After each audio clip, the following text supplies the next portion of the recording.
श्रीमद भागवताची व्याख्या आणि भागवताला प्रारंभ आपण करू. पुन्हा एक गोष्ट सांगू. श्रीमद भागवताला सुरुवातीला जे 6 अध्याय आहेत ते भागवताच्या अंतर्गत नाही आहेत, ते भागवताच्या बाहेर अन्य पुराणांनी श्रीमद भागवत भगवंताची गायलेली महती, त्याचं नाव आहे श्रीमद भागवत महात्म्य. जे सुरुवातीला 6 अध्याय गायले जातात ते भागवतातले नाही आहेत, ते अन्य पुराणाने, गर्ग संहिता, विष्णू पुराण, अग्नि पुराण, अन्य पुराणांनी श्रीमद भागवताचा महिमा गायला म्हणून त्याचं नाव आहे श्रीमद भागवत महात्म्य. तुम्ही भागवताची व्याख्या आणि सांगून गेलो तुम्हाला. भगवता प्रोक्तम भागवतम, भगवता उदीयतम भागवतम, भक्तानां वैष्णवानां परम प्रियम भागवतम. वैष्णवांचं आणि परम परमात्म्याचं प्रिय धन कोण असेल तर ते श्रीमद भागवत. भगवता उदीयतम भागवतम, साक्षात भगवंतापासून निर्माण झालेलं श्रीमद भागवत. श्रीमद भागवतामध्ये जे सुरुवातीचे 6 अध्याय, जो 6 अध्याय वो भागवत में से नहीं है, वो अन्य पुराणों भागवत कथा की महिमा गाई, इसलिए उसे भागवत महात्म्य कहते हैं. उनमें से जो पहला श्लोक बहुत प्यारा है, जिस भगवान की हम लोग कथा सुनने जा रहे हैं, भगवान का स्वरूप जानने के प्रयास करें. भगवान के स्वरूप 2 प्रकार के होते हैं, एक सगुण और दूसरा निर्गुण. तो श्रीमद भागवत कथा में जो महात्म्य में जो पहला श्लोक गाया है उसे मेरे परमात्मा का निर्गुण स्वरूप का वर्णन किया है.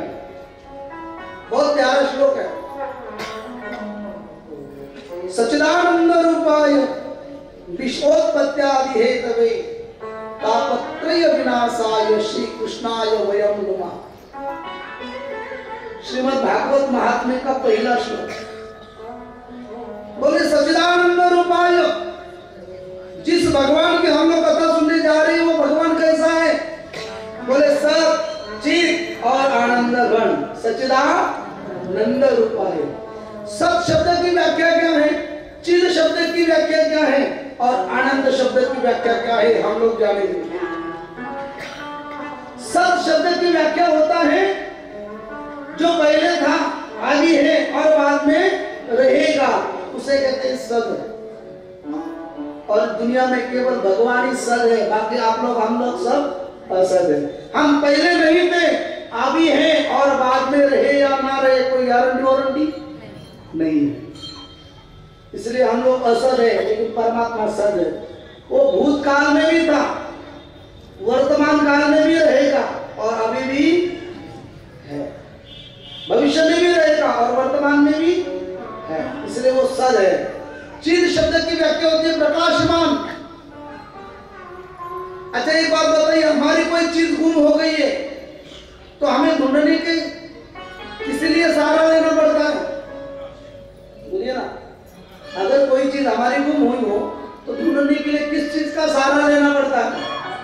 Battery, torch. तो एक बात बताइए, अगर गलती से सूरज की कोई चीज गुम हो जाए अंधेरे में तो कौन से कंपनी की बैटरी यूज करते होंगे? हाँ? अरे वो स्वयं प्रकाशित है, सूरज को कोई टॉर्च की जरूरत नहीं है. बस वैसे मेरे परमात्मा चिद यानी प्रकाशमान है, हमें परम प्रकाशित है, हमें दूसरे की सहायता की जरूरत है, लेकिन मेरे मालिक मेरे ठाकुर को दूसरे की जरूरत नहीं. वो चिदमान प्रकाशमान है. और तीसरा शब्द है आनंद स्वरूप. पहला है सत, दूसरा है चित और तीसरा है आनंद. अच्छा ये आनंद क्या बात है? इस दुनिया में आप लोग हम लोग आनंदी नहीं है. हम लोग कभी सुखी तो कभी दुखी है, लेकिन आनंदी नहीं. आनंद की परिभाषा ही बड़ी प्यारी है. आनंद बाहर ढूंढने वालों में से मिलता नहीं है. आनंद तो अंदर की बात है, आनंद अंदर की बात है, अनुभूति की बात है. बाहर ढूंढने चीजों में मिलने वाला आनंद नहीं हो सकता. ज्यादा से ज्यादा तक उसे हम लोग विषयजन्य सुख कह सकते हो. जो विषय से प्राप्त हुआ है उसे सुख कह सकते हो, लेकिन आनंद नहीं है. आनंद तो अंदर की बात है और इस दुनिया में आनंद खंड अगर कोई होगा तो केवल मेरा परमात्मा है। बाकी आप लोग हम लोग सब कैसे हैं? सुख दुखी है। प्यार से बोलो राधे राधे, जरा जोर से बोलो ना। आनंद हा शब्द जर तुम्ही वापरला तर आनंदाची परिभाषा फार गोड आहे। जगामध्ये फक्त परमात्माच आनंद घडे, बाकी तुम्ही आम्ही आनंद नाही। म्हणून मला आठवतं बघा, लहानपणी शाळेत आम्हाला विरुद्धार्थी जोड्या शिकवायचे। विरुद्धार्थी जोड्या लावा, तुम्ही पण शिकलात ना? आपण बघूया बघा, माझ्यासमोर दोन बाळक आहेत, बेटा मला विरुद्धार्थी जोड्या शिकवायच्या। गरीबाच्या विरुद्ध श्रीमंत, लहानाच्या विरुद्ध, सुखाच्या विरुद्ध, दिवसाच्या विरुद्ध, गोऱ्याच्या विरुद्ध, आनंदाच्या विरुद्ध। सुखाच्या विरुद्ध सांगितलं, आनंदाच्या विरुद्ध काय? ये तो सुखाच्या विरुद्ध है। एक बात बता, दुनिया में कोई डिक्शनरी ओपन कर लो, आनंद के विरुद्ध आपको शब्द नहीं मिलेंगे। आनंदाच्या विरुद्ध शब्दच नाहीये। सुखाच्या विरुद्ध दुःख, गरीबाच्या विरुद्ध श्रीमंत, लहानाच्या विरुद्ध मोठा, गोऱ्याच्या विरुद्ध काळा मिळेल, आनंदाच्या विरुद्ध शब्द सुद्धा मिळणार, कारण आनंद म्हणजे फक्त परमानंद परमात्माचा आहे। म्हणून त्याचं स्वरूप कसं आहे? सच्चिदानंद रूप आहे। अच्छा बोले परमात्मा करतो काय? भले विश्वोत्पत्त्यादि हेतवे, तो विश्वाचं पालन करतो, विश्वाचा संहार करतो आणि विश्वाचं उत्पत्ती स्थान परमात्मा आहे। उत्पत्ती, पालन आणि संहार करण्याचं सामर्थ्य त्याचं। विश्वोत्पत्त्या आदि हेतवे बोले तापत्रय विनाशाय, आध्यात्मिक, आधिभौतिक और आधिदैविक या तिन्ही तापाला नष्ट करण्याचं सामर्थ्य ज्यात आहे तो परमात्मा। तापत्रय विनाशाय श्री कृष्णाय वयम नमः, अशा परमात्म्याला आपण नमस्कार। हा भागवत महात्म्याचा पहिला श्लोक। आणि जशी तुम्ही आम्ही इथे भागवत कथा ऐकतो, अशीच नैमिष अरण्य नावाच्या पवित्र भूमीमध्ये 88,000 शौनकाधिक ऋषींनी सूतजी महाराजांच्या मुखातून श्रीमद भागवत कथा ऐकली। आणि 88,000 ऋषींची जेव्हा सूतजींच्या मुखातून कथा ऐकली, हे सूतजी अतिशय लहान वयाचे होते। जेव्हा सूतजी कथा सांगण्यासाठी गेले तेव्हा 88,000 ऋषींनी उभे राहून त्यांचं स्वागत केलं। सूतजी म्हणाले ऋषींना, महाराज अहो मी लहान आहे आणि तुम्ही एवढे मोठे जपी तपी संन्यासी विरक्त शिरोमणी आणि तुम्ही माझं उभं राहून स्वागत करताय। तेव्हा शौनकाधिक ऋषींनी सांगितलं सूतजींना, महाराज आम्ही भारतीय संस्कृतीमध्ये राहतोय आणि आमची भारतीय संस्कृती, भारतीय तत्वज्ञान, फिलॉसॉफी आम्हाला हे दर्शन देते की आम्ही मोठं कुणालाही मानत नाही। मग आमची भारतीय संस्कृती मोठं कुणाला म्हणते? बोले धनवृद्धा, बलवृद्धा, आयुवृद्धा तथैव च ते सर्वेपि ज्ञानवृद्धाश्च किंकरा शिष्य किंकरा। अगर कोई धन से बड़ा हो तो उसे हम बड़ा नहीं मानते, कोई उम्र से बड़ा हो तो हम उसे बड़ा नहीं मानते, अगर कोई बल से बड़ा हो तो हम उसे बड़ा नहीं मानते। धनवृद्धा, अगर धनवान को हम बड़ा मानने लगे तो हम सब लोग मंदिर में जाने की बजाय टाटा बिरला के घर में जाएंगे दर्शन के लिए। कभी जाते हैं? अनिल अंबानी के यहाँ कभी गए ना?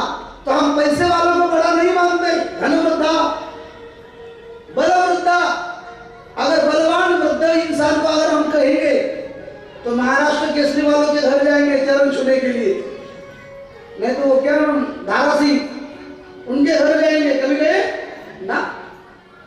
बलवान को हम बड़ा नहीं मानते, धनवान को बड़ा नहीं मानते। अच्छा उम्र वाले को अगर किसी की 100 साल की उम्र हो तो हम उसे बड़ा नहीं मानते। आयु वृद्धा थई वजह, फिर आप लोग बड़े किसको मानते महाराज? हमारी भारतीय संस्कृति, तत्वज्ञान, फिलॉसफी बड़ा उसी को मानती है जो ज्ञान से बड़ा है, वो सबसे बड़ा है। ते सर्वे ज्ञान वृद्धाश्च किंकरा शिष्य किंकरा. जो ज्ञानाने मोठा आहे तो मोठा आहे.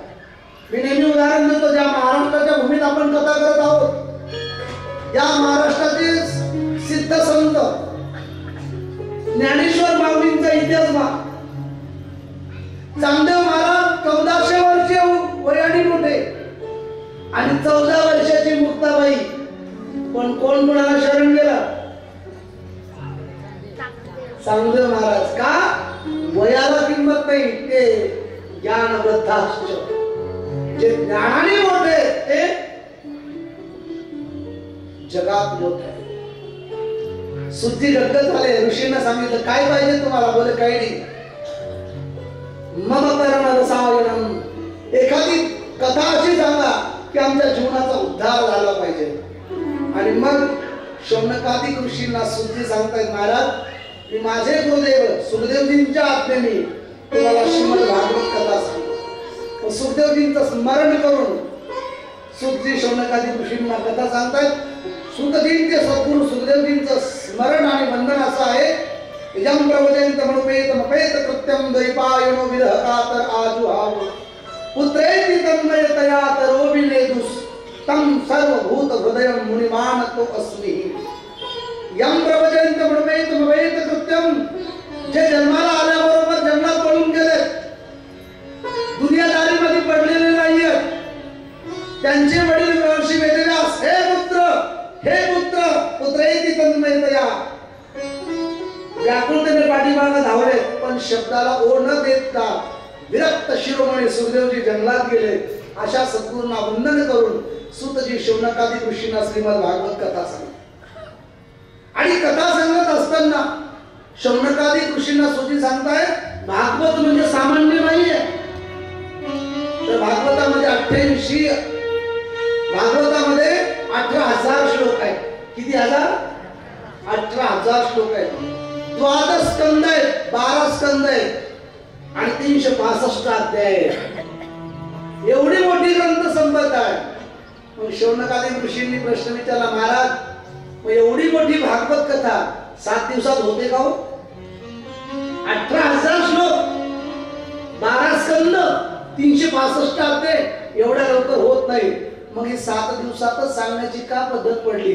कुणी कुणाला सांगितलं? हा जेव्हा प्रश्न विचारला ना, तेव्हा शौनकादिक ऋषींनी सुजीने सांगितलं, महाराज नारद मुनीने सनत कुमाराच्या मुखातून बद्रिक आश्रम एकदा ही विशालायाम चत्वारो ऋषयो महाराज. बद्रिक आश्रमात सनत कुमार यांच्या मुखातून नारदजीने 7 दिवसाची कथा ऐकली. शौनकादिक ऋषींना पुन्हा प्रश्न पडला, महाराज अस्थिरश्च नारद, अस्थिर असणारे नारद, सर्वात चंचल वृत्ती कोणाची? नारदांची. म्हणजे अस्थिर असणारे नारद, अस्थिरश्च नारदम. मग ते एका जागेवर बसून 7 दिवस कथा ऐकण्याचं कारण काय? तेव्हा ऐका, ते कारण सांगतायत. एक वेळेचा प्रसंग आहे. नारदजी स्वर्गावरून मृत्यूलोकात आले. मृत्यूलोक उत्तम समजून त्यांना असं वाटलं की मृत्यूलोकात आनंद मिळेल म्हणून हरिद्वार, कुरुक्षेत्र, रामेश्वर, सेतुबंधम इतर तीर्थक्षेत्रां ठिकाणी गेले. पण नारदजीला आनंद मिळाला नाही. जिथं जिथं जाईल तिथं पंडा पुजारी, आओ या इथं दान करो, हा इथं चप्पल रखो, हा इथं हे करो. नारदजींना वाटलं चला एखाद्या सद्ग्रस्ताच्या घरी जावं. एका ग्रस्ती माणसाच्या घरी गेले. नारदजीने तिथं विचित्र दृश्य पाहिलं. तरुणी प्रभुता गेले, शारको बुद्धिदायका, कन्या विक्रते रोभान. ग्रहे ग्रहे घराघरामध्ये तरुण स्त्रीचं राज्य पाहिलं. कुणी? नारदजीने. आणि विचित्र परिणाम पाहिला. काय? बोले शारको बुद्धिदायका. नारदजीने पाहिलं कलियुगामध्ये घरामध्ये तरुण स्त्रीचं राज्य चालू, वडीलधाऱ्यांना मान मिळेना. इथे शांती नाही, उलट घरामध्ये शारको बुद्धिदायका हा शब्द फार महत्वाचा आहे तुमच्यासाठी. नारदजी म्हणले हल्लीचे माणसं स्वतःच्या बुद्धीने नाही, मग कुणाच्या बुद्धीने? शालको. शालको शब्दाचा अर्थ कळतो का? बोला. शालको म्हणजे काय? बोलिये ना. नाही ना. मग शालको शब्दाला हिंदी मला मराठीत कळत नाही, हिंदीमध्ये सांगतो त्याला साला म्हणतात, साला. माणसं साल्याच्या बुद्धीने चालतात. आता मराठीत काय म्हणतात? साल्याला. बरोबर काय यजमानजी? साल्याला, साल्याला मराठीत काय म्हणतात? मेवणा. मेवणा म्हणजे कोण? बायकोचा. ऐका किती सुंदर श्लोक आहे बघा. कलियुगामध्ये नारदजी म्हणतात माणसं स्वतःच्या बुद्धीने चालत नाही, मग शालोक बुद्धी झाली का? अर्थात साल्याच्या बुद्धीने चालतात, म्हणजे मेवण्याच्या बुद्धीने चालतात. किती सुंदर वाक्य बघा. पूर्वी मला आठवतो, आता माझ्यासमोर ज्येष्ठ मंडळी बसले. बाबा तुम्ही सांगा, तुमच्या लहानपणी जेव्हा तुम्ही कर्तबगार होतात तेव्हा तुम्हाला एखादी जमीन घ्यायची असेल किंवा ओपायची असेल तर तुम्ही कोणाचा सल्ला घ्यायचे? हा, वडीलधाऱ्यांचा घ्यायचे, भावांचा घ्यायचे, वडिलांचा घ्यायचे. हल्लीचे पोरं गाडी जरी कोणती घ्यायची असेल तर लगेच मेवण्याला फोन करणार, हॅलो गाडी कोणती घेऊ? कोणाच्या बुद्धीने चालतात? साल्याच्या. पण एक वाक्य नीट आहे का? जे जे आतापर्यंत साल्याच्या बुद्धीने चाललेत ना त्यांच्या घराची माती सुद्धा शिल्लक नाही. वाक्य पुन्हा आहे का? जे जे साल्याच्या बुद्धीने चाललेत त्यांच्या घराची माती सुद्धा शिल्लक नाही. उदाहरण देऊ का? धृतराष्ट्र महाभारत बघा. शकुनीचा मामा कोण? शकुनीचा दुर्योधनाचा मामा कोण? शकुनी. कुणाच्या बुद्धीने चालला? धृतराष्ट्र हा शकुनीच्या बुद्धीने चालला. म्हणजे शकुनी हा धृतराष्ट्राचा कोण होता? साला. त्यांच्या घराची माती तरी शिल्लक नाहीये. म्हणून साल्याच्या बुद्धीने चालायचं म्हणजे याचा अर्थ चालत होते. त्याशी बोलून राधे राधे. पण आजपासून बायकोच्या भावाचा सल्ला घरात घ्यायचा, बरोबर ना? हा माझा चांगला सल्ला आहे. काळजी करू नका, तुम्ही पण टेन्शन घेऊ नका. तुम्ही म्हणा आमच्या भावाला कसं तरी विचारत होते, तुम्ही पण करून टाकले. पण पुढचं वाक्य नाही आहे का? तुम्ही सुद्धा कोणाचे तरी साले म्हणजे तुमच्या बहिणीच्या घरात इंटरफेअर करू नका. शालक बुद्धीदार. नारदी म्हणले सुख समाधान कुठे मिळेल? नारदी फिरत फिरत गेले यमुनेच्या तटावर, वृंदावनामध्ये. धन्य वृंदावन. तिथे नारदीने एक विचित्र दृश्य पाहिलं. एक तरुण स्त्री रडत होती. तिच्या मांडीवर दोन वयोवृद्ध पुरुष झोपलेले होते. तिच्या भोवती काही सुंदर स्त्रिया तिला सांत्वना करत होत्या. नारदीने विचारले, देवी कोण आहेस तू? तिने सांगितलं, अहम भक्तिरिती ख्याता. भक्तिरिती ख्याता मम नाम भक्ती. माझं नाव भक्ती आहे. नारदी म्हणले, देवी भक्ती आणि तू रडतेस, हे तुझ्या मांडीवर दोन वयोवृद्ध पुरुष कोण आहेत? ती भक्ती म्हणते, महाराज हे दुसरं कोणी नाही आहेत, तर ज्ञान वैराग्य नामानो. हे माझे दोन मुलं आहेत, एकाचं नाव ज्ञान आणि एकाचं नाव वैराग्य. नारद म्हणले, हो हो भक्ती तू 16 वर्षाची आणि तुझे मुलं 80 वर्षाचे? हो महाराज, कलियुगामध्ये ज्ञान आणि वैराग्य वृद्ध झाले, भक्ती मात्र तरुण आहे. भक्तीचा जन्म कुठे झाला? बोले उत्पन्ना त्रिविडे साहम पृथ्वीम कर्नाटके गतः क्वचित क्वचित महाराष्ट्रे. द्रविड देशामध्ये जन्माला आली, कुठे कुठे तिला मान मिळाला.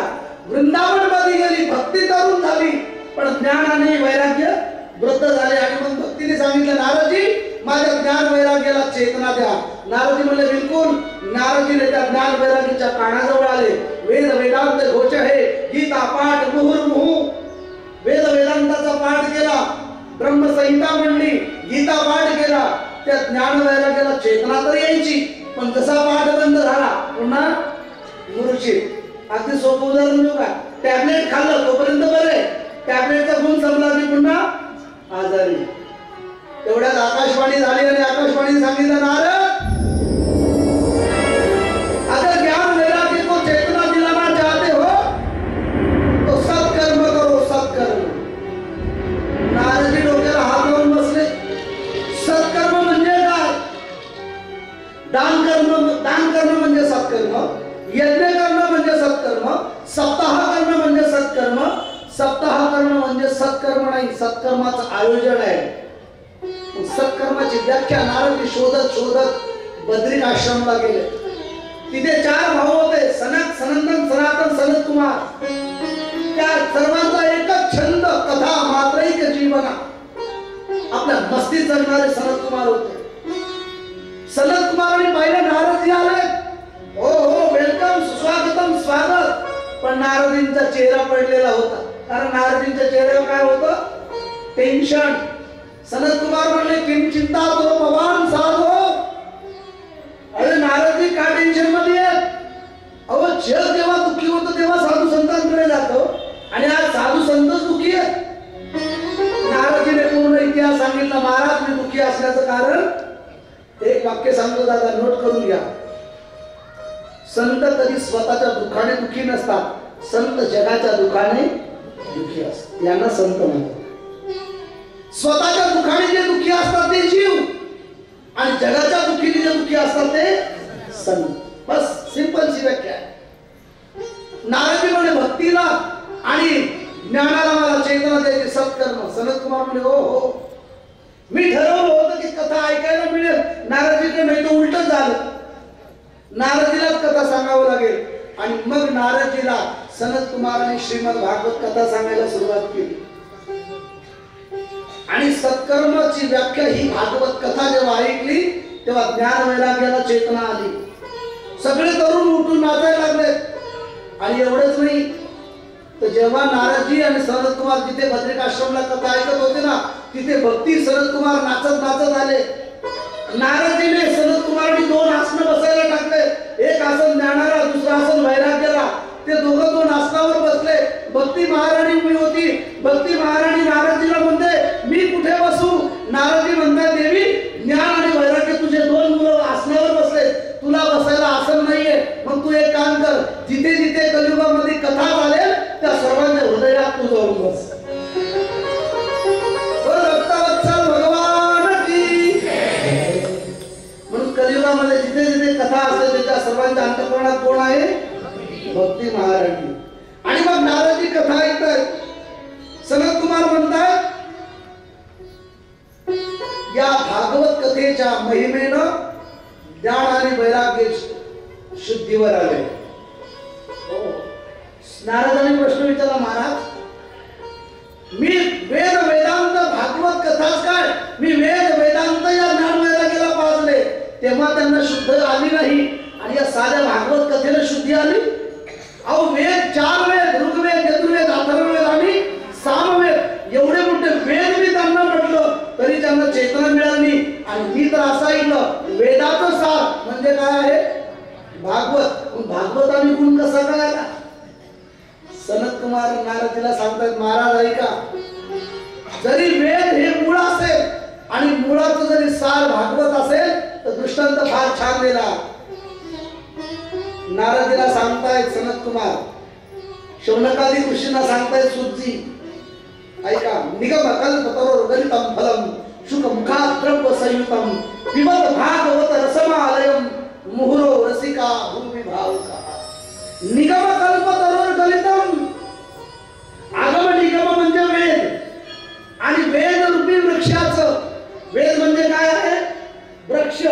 आणि वेद रूपी वृक्षाचं पिकलेलं हे फळ म्हणजे भागवत.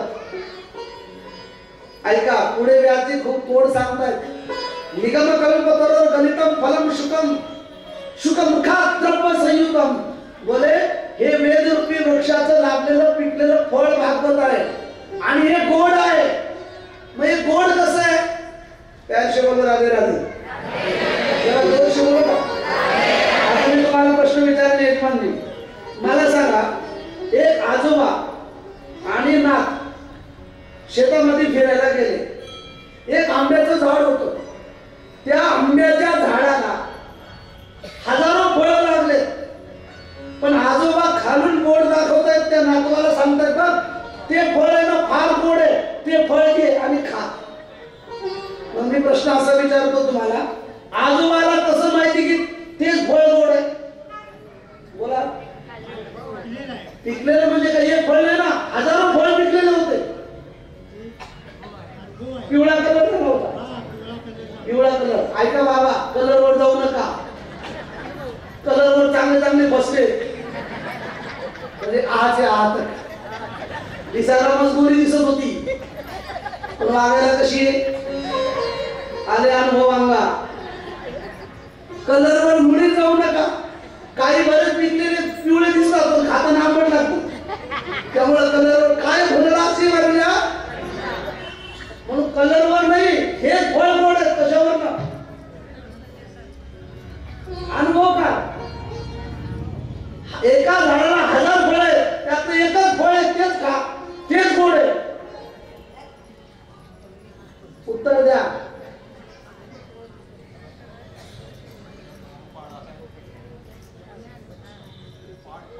पाड म्हणजे काय पक्वत 1000 फळ होते त्यात 800 पकलेले होते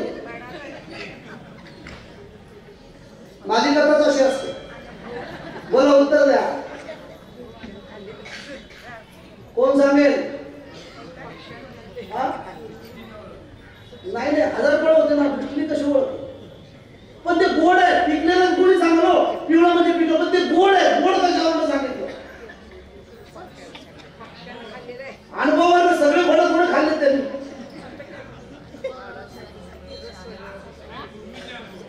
नाही ना पूर्वीचे अनुभव त्या फळाचे थोडे खाल्ले सगळे आंबे थोडे खाल्ले एखादं फळ खाईल ना आणि एका झाडाचे सगळेच गोड असतात असं नाही एका बापाचे 4 पोरं एक माळकरी ढाब्यावर सगळेच मी सर्वांगाने बोलतोय गोड आहे कशावर ना बोला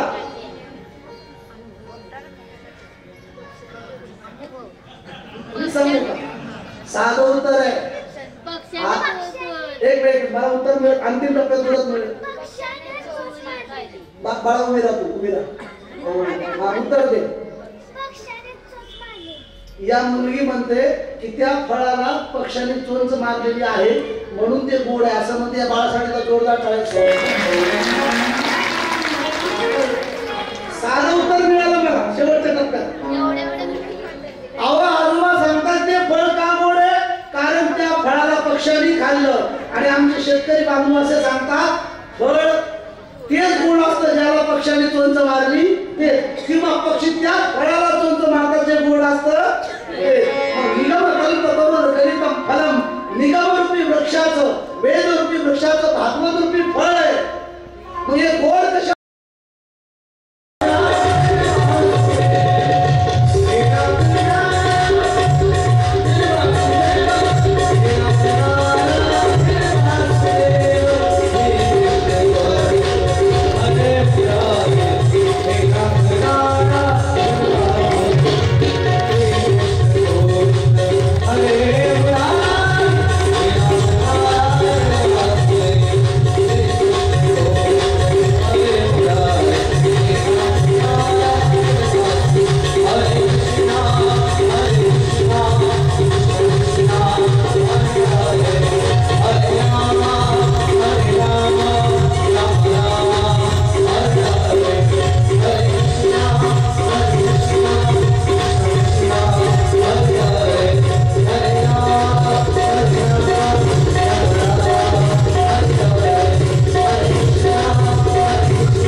लगाते हुए बीच बीच में भगवत नाम संकीर्तन का आनंद ले रहे आपण ऐकत आहोत की ज्याने आयुष्यभर कधी सत्कर्म केलं नाही पाप कर्म करता करता मेला त्याच्या नावाने जरी भागवत कथा केली तरी त्याचा उद्धार होतो याचं ज्वलंत उदाहरण नारदींना सनत कुमार सांगतायत नैमिषारण्यामध्ये शौनकादी ऋषींना सुद्धी सांगतायत तुंगभद्रा नदीच्या किनाऱ्यावर एक आत्मदेव नावाचा ब्राह्मण होता कथा अतिशय संक्षिप्त मी सांगणार आहे कारण मी कथा तुम्ही दरवर्षी ऐकताय मी कथेचा सारांश सांगून पुढे जाणार आहे तुंगभद्रा नदी नदीच्या किनाऱ्यावर आत्मदेव नावाचा ब्राह्मण राहत होता. त्या ब्राह्मणाचा जर इतिहास पाहिला, अतिशय विद्वान होता, अतिशय तेजपुंज होता आणि अतिशय गर्भश्रीमंत होता. त्रिविध काल संध्या करण्यामध्ये निपुण होता, पण सर्व गोष्टींनी सुख सुविधा युक्त होता. पण जीवनामध्ये एका गोष्टीची कमी होती. ती म्हणजे कोणती माहिती आहे? संपत्ती होती, फक्त संतती नव्हती. आणि आत्मदेवाचा स्वभाव जर पाहिला, अतिशय मृदू भाषी, अतिशय गोड बोलणारा, अतिशय विद्वान. आणि त्यांची जी पत्नी होती ना, तिचं नाव होतं श्रीमती धुंदुली देवी. ती त्यांच्या टोटल विरुद्ध. आत्मदेव विद्वान, ती अतिशय मूर्ख. आत्मदेव अतिशय मितभाषी, ती एक नंबरची बडबडी आणि एक नंबरची कर्कशी. आत्मदेव कधी कोणाला टोचून बोलत नव्हते, वेडवाकडे बोलत नव्हते. आणि धुंदुली मात्र भांडणामध्ये पीएचडी केलेली होती. म्हणजे एकदा शिबी आलेली परत येत नव्हती. टोटल विरुद्ध अर्थी. मला कळत नाही ईश्वर सुद्धा काय जोडा लावतो. जर पत्नी म्हणली कथेला जायचं तर पती म्हणतो विचारला जायचं, आणि पती म्हणला कथेला जायचं तर पत्नी म्हणते विचारला जायचं. म्हणजे ईश्वर काय जोडा लावतो काही सांगता येत नाही. आतमध्ये अतिशय विद्वान, फक्त जीवनात संतती नाही. आणि एवढं दुःख नाही झाला तर त्यांच्या घरी जी गाय होती ना, गौसेवा, त्या गायीने सुद्धा कधी बछडा जन्माला दिला नव्हता. एवढंच नाही, डांगराची तुळस होती, जे फुलं फळाची झाडं होती, त्याला कधी फळं फुलं आलेले नाही. अर्थात आत्मदेवाच्या जीवनामध्ये संतती नव्हती. तरी आत्मदेव दुःखी नव्हता, कारण आत्मदेव विवेकी होता. आत्मदेव विवेकी होते. हे सांगू का, जी माणसं परमार्थामध्ये असतात ना, त्यांच्या जीवनात काही जरी नसलं तरी ते कधी दुःखी नसतात. त्या परमार्थामध्ये पाहिजे. आत्मदेवाला कधी वाटलं नाही की मला मुलगा नाही म्हणून मी दुःखी आहे. पण आमचा समाज एवढा विचित्र आहे, समाज नको त्या माणसाला नावं ठेवायला सुद्धा कमी करत. समाज म्हणायला लागला हा निपुत्रिक आहे, निसंतान आहे. अरे याच्याकडनं कोणी पूजा सुद्धा करून घेऊ नका, कारण हा कोण आहे? निपुत्रिक आहे. हे समाज फार विचित्र आहे. महाराष्ट्रामध्ये जेवढ्या आत्महत्या झाल्यात ना, ते स्वतःच्या दुःखाने कमी, समाजाने नावं ठेवले म्हणून अधिक झालं. समाज फार विचित्र आहे. शेवटी आत्मदेवाला असं वाटलं की लोक नाव ठेवतात निपुत्रिक म्हणून, यापेक्षा मेलेलं बरं. आणि आत्मदेव गेला जंगलात मारण्याकरिता. बाबा मला कारण मला उत्तर द्या, आत्मदेव जंगलात मारण्यासाठी का गेला? कारण काय? जीवनामध्ये काय नाहीये? संतती नाही. त्यांनी ठरवलं आता आत्महत्या करायची. सायंकाळची वेळ झाली, संध्याचा वेळ झाली. तेवढ्यात एक संन्यासी महात्म्याचं दर्शन झालं. आत्मदेवाने विचार केला मरायचं तर निश्चित, पण एका साधूचं दर्शन घेऊन मरावं. पण साधूच्या चरणावर नतमस्तक ठेवलं. साधूने सांगितलं, ओ ब्राह्मण देवता, किम चिंता करू भवान विग्रह, का चिंता तू राहत?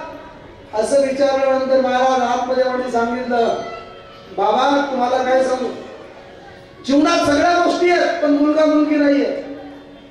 साधू म्हणले, अरे म्हणतो आनंदाची गोष्ट आहे.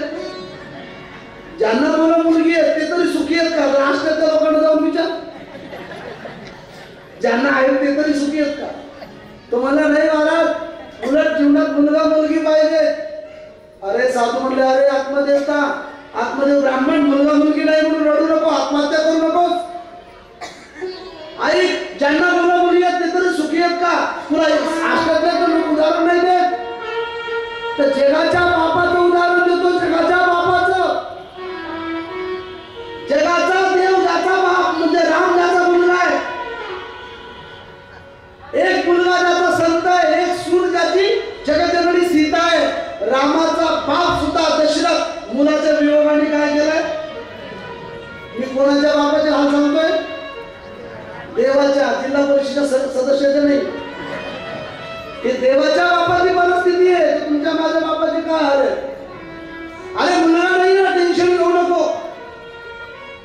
पण एक गोष्ट सांगू का, ज्याच्या डोक्यात ज्याचं भूत शिरलं ना ते निघणं फार कठीण आहे. आतमध्ये म्हणलं नाही बाबा मुझे बस संतान चाहिए, आशीर्वाद दे दो, नहीं तो मैंने तो सोचा था कि आत्महत्या करूंगा, मरने वाला था कुआं में, लेकिन आप मरूंगा आपके चरणों में. तुम्हाला पण मातेचं पातक लागेल. साधू म्हटलं घ्या, हाताने आपत अंगावर आणली, निघालो होतो चांगला चांगला सल्ला द्या आपल्या चांगलं देत. साधूने एका झाडाचं फळ घेतलं, आत्मदेवाच्या हातात ठेवलं, स्वतःची सुटका करून घेण्यासाठी. अरे जा, हे पण तुझ्या पत्नीला खायला दे, ती सगर्भ होईल, याचा परिणाम तुला संतती जन्माला येईल आणि या फळापासून होणारी संतती तुझं जगात नाव करेल. महाराज आत्मदेवाच्या हातात फळ पडलं, नाचत नाचत तिथून निघाला घरी. दर्शन पण नाही घेतलं, काम सर्व. वैद्य धुंदुलीला दरवाजा उघडला, वाजवला, देवी दरवाजा खोलो. दरवाजा उघडला श्रीमती धुंदुलीने. आता ती कशी होती मी तुम्हाला अगोदर सांगून घेतली. तिने दरवाजा उघडल्याबरोबर ती म्हणजे हो हो माझी झोप मोडली, तुम्हाला काही कळतं का नाही? तो म्हणला हे बघ देवी, मी तुझ्यासाठी काय आणलं. ती थोडी चेहऱ्यावर स्माईल केली. काय आणलं म्हटल्यानंतर तिला असं वाटलं इस्लामपूरवरून नवरत्नाचा हारच आणला. थोडी स्माईल दिली. बघू बघू काय आणलं. अगं देवी हे बघ तुझ्यासाठी फळ आणलंय, फळ. ती म्हणले घ्या आणून, रोजच पूजा करताय सडके फळं घरात आणले, हे कोणतं फळ नवीन आणलं. आतमध्ये म्हणला देवी रोजच्या फळासारखं फळ नाहीये, हे फळ तुझ्या माझ्या जीवनाला साफल्य देणार फळ. म्हणजे अरे म्हणजे काय, हे फळ जर तू खाल्लं तर तू सगर्भा होशील आणि परिणाम आपल्याला मुलगा जन्माला येईल, जगात नाव घेईल. आता मला सांगा मातांनो, जिला मुलगा नाही तिला जर असं कोणी म्हणलं तर तिला आनंद होईल का दुःख? आणि तिला टेन्शन आलं जाम. तिने डोक्याला हातावून घेतला. ती म्हणली माझा नवरा कोणत्या बाबाच्या चक्कर मध्ये अडकला काय होईल? फळं खाल्ल्याने कुठे पोरं होतात का? ती पण ऍडिशनल होती ना. फळं खाल्ल्यानंतर कुठे मुलं होतं का? पण तिने नवऱ्याला खोटं बोलली. ठीक आहे पतिराज, ठीक आहे स्वामी, तुम्ही जाऊन आराम करा, मी सकाळी ब्रश करून फळ खाते. नवऱ्याला भोलं खाल्ल्या शब्दामध्ये अडकवलं आणि गेली. झोपली नाही, टेन्शन घेतलं, हे फळ खाल्ल्यानंतर मी गर्भवती होईल. तेवढ्यात तिची मैत्रीण आली. आता तिची मैत्रीण म्हणजे तुमच्यासारखी असेल का? तिच्याच समान शिलेश्वर तिच्याच विचाराची ती आली आणि म्हणाली का गं टेन्शन का घेतेस? ते म्हणजे अगं तुला काय सांगू, माझा नवरा कोणातरी गुजरातच्या बाबाच्या चक्कर मध्ये अडकला. गुजरात तुम्हाला माहिती आहे का, पूर्वी येडं निघालं होतं महाराष्ट्रात, जरा मुलं बाळा नाही तरी गुजरातला जायचं. तुमच्याकडे होत वाटते, तुम्ही गेले गुजरातला? कुठे काय अंधश्रद्धा घालते काय सांग. बाबूजी मी 10 वेळा गुजरातला गेलो, मला मुलगाच झाला नाही, पण लग्नाच्या अगोदर गेलो. त्याशिवाय बोलून राहते राहते जरा जेवढे बोलू ना. ती म्हणली अगं फळ खाल्ल्यानंतर मी गर्भवती होईल. तिची मैत्री म्हणजे चिंता करू नको. अगं आता खरं जर पाहिलं तर एखादीला जर म्हणलं ताई टेन्शन घेऊ नको तुला मुलगा होईल, तर ती काय म्हणते तुझ्या तोंडात साखर पडू. पण हिनं टेन्शन घेतलं. म्हणले हो मी जर गर्भवती राहिली तर मी असं ऐकलं की गर्भवती मातेला पळता येत नाही. हिला कुठं मॅथेरला जायचं होतं मला माहिती, कारगिलला जायचं होतं हिला. पण विनाशक आले विपरीत बुद्धी. ती असं म्हणले मी ऐकलं की जिला मुलं बाळ होतात त्या आईला मुलं बाळ रात्रभर झोपू दे. म्हणजे बघा किती कुविचाराची म्हणाली. शेवटी तिने फळ खाल्लं नाही, ते फळ खिडकीतनं बाहेर फेकलं. योगायोगाने ज्या खिडकीतनं बाहेर फेकलं ना त्याच खिडकीच्या बाहेर ती गौ माता होती जिला बछडा बछडी नव्हती, ते फळ त्या गाईने खाल्लं.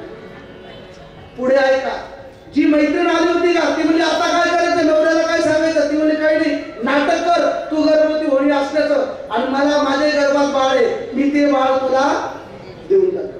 आता त्या धुंदुलीने गर्भवती होण्याचं नाटक केलं.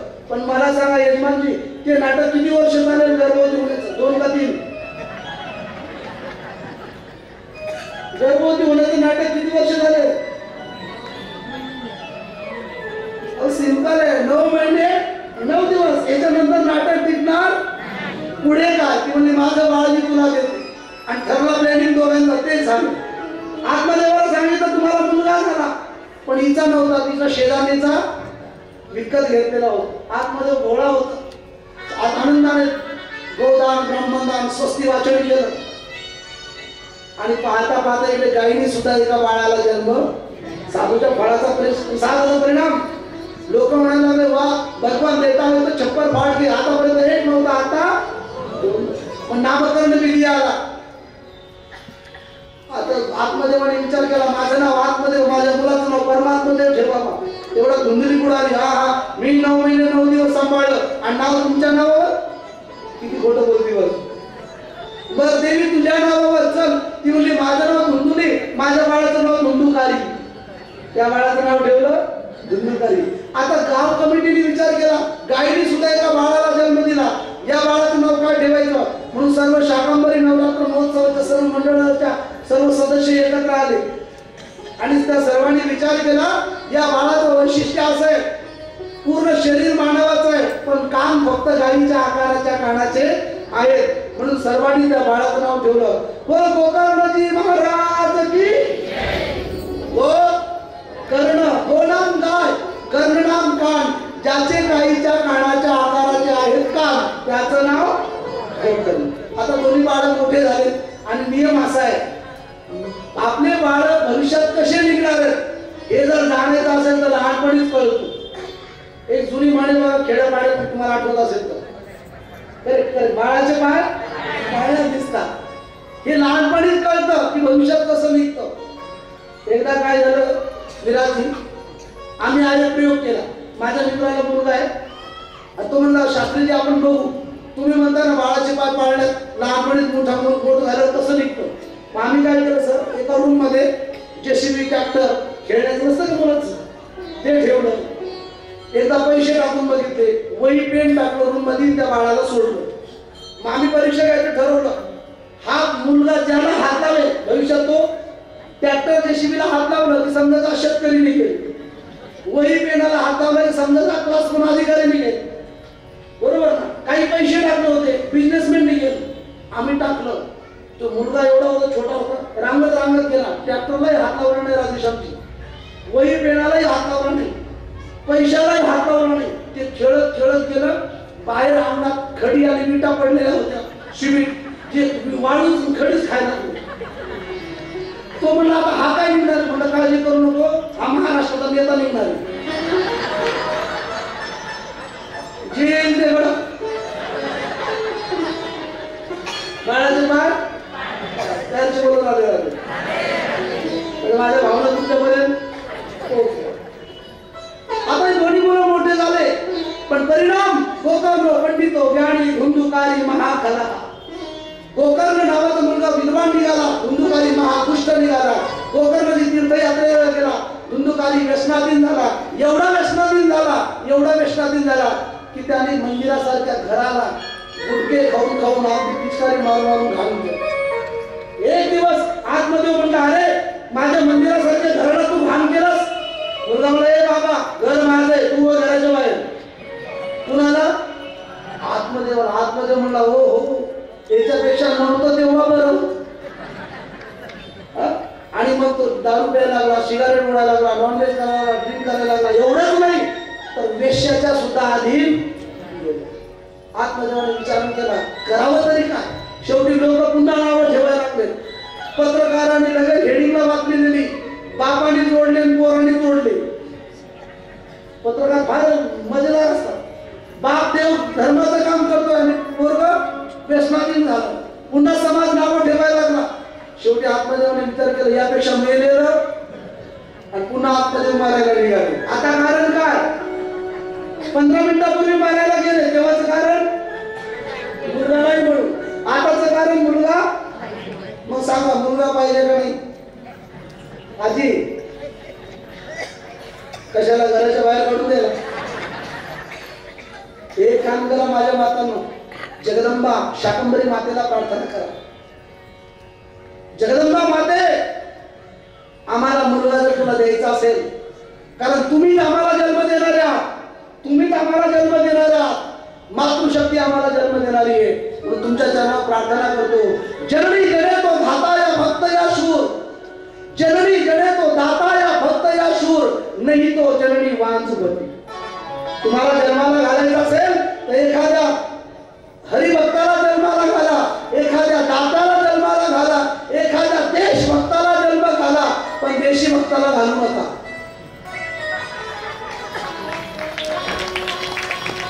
देशभक्ताला जन्माला घाला, पण देशी भक्ताला देशी देशी देवच देशी.